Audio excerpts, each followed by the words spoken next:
करवा चौथ के एक दिन पहले भाग दौड़ करते करते मैं थक गई थी और रात के 12 बजे मुझे टाइम मिला तो मैंने अपने हाथों से मैं 10 रुपये का कोन लेके आई थी और उस कोन से ही मैंने ये मेहंदी लिखी अपने हाथों में। और लिखने के बाद मैं बहुत खुश थी, मुझे ऐसी ही मेहंदी अच्छी लगती है, सिंपल सोबर।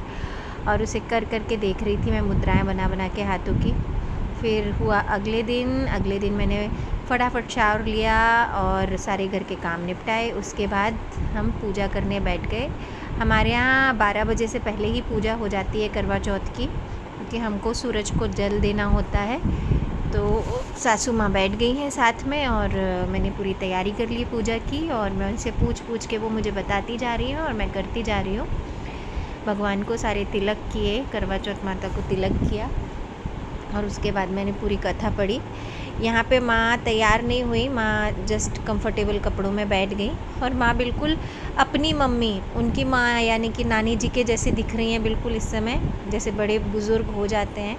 अब वो भी बुज़ुर्ग हो ही गई हैं, बिल्कुल वैसे ही लुक आ रहा है। और ये मैंने यहाँ पर कथा पढ़ना शुरू की। करवा चौथ की 2 कथा मैंने पढ़ी और कथा पढ़ के अपनी पूजन कंप्लीट की। होता है कि कोई त्यौहार हो या व्रत हो तो उस दिन आपको भी आराम से छुट्टी मिले और आप आराम से उस चीज़ को निभाएंगे, लेकिन ऐसा नहीं होता है। इतनी बिज़ी शेड्यूल में, इतनी बिज़ी लाइफ में और 2 बच्चों के साथ तो मैनेज करना बहुत ही मुश्किल हो जाता है। लेकिन मैं खुश हूँ कि मैंने ये सारे भाग दौड़ के शेड्यूल के साथ भी अपना करवा चौथ का व्रत अच्छी तरह से पूरा किया। और बहुत ही भाव से मैंने, बहुत लगन से करवा चौथ की दोनों कथाएं पढ़ी और अपना पूजन कंप्लीट किया।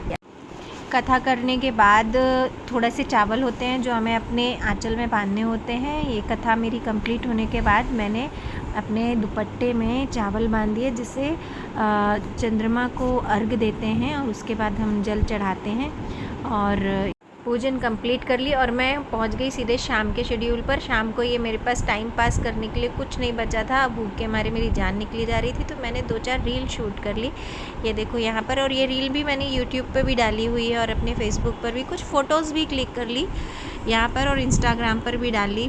साड़ी पहनी थी, मुझे ये साड़ी का कलर बहुत ही खूब सुंदर लगा अपने आप में, तो मैं यहाँ बैठ के पोज़ मार के स्टाइल कर रही थी और फ़ोटो क्लिक किए जा रही थी। उसके बाद जैसे तैसे बड़ी इंतज़ार के बाद पूजा का टाइम हुआ शाम की, तो यहाँ पर मैं वापस से आरती करने लगी। मैंने माँ को फिर बोला, माँ शाम का टाइम है, अब तो आप तैयार हो जाइए। तो माँ ने बोला, रहने दे बेटा, मैं बूढ़ी हो गई हूँ, अब मुझसे ये सब नहीं होता, मैं तो ये कंफर्टेबल कपड़ों में ही बैठूँगी, तू पूजा कर, मैं बताती जा रही हूँ। तो यहाँ पर मैं आरती कर रही हूँ और ये आरती चालू है मेरी और मैं बड़े लगन से और मगन से होकर आरती किए जा रही हूँ।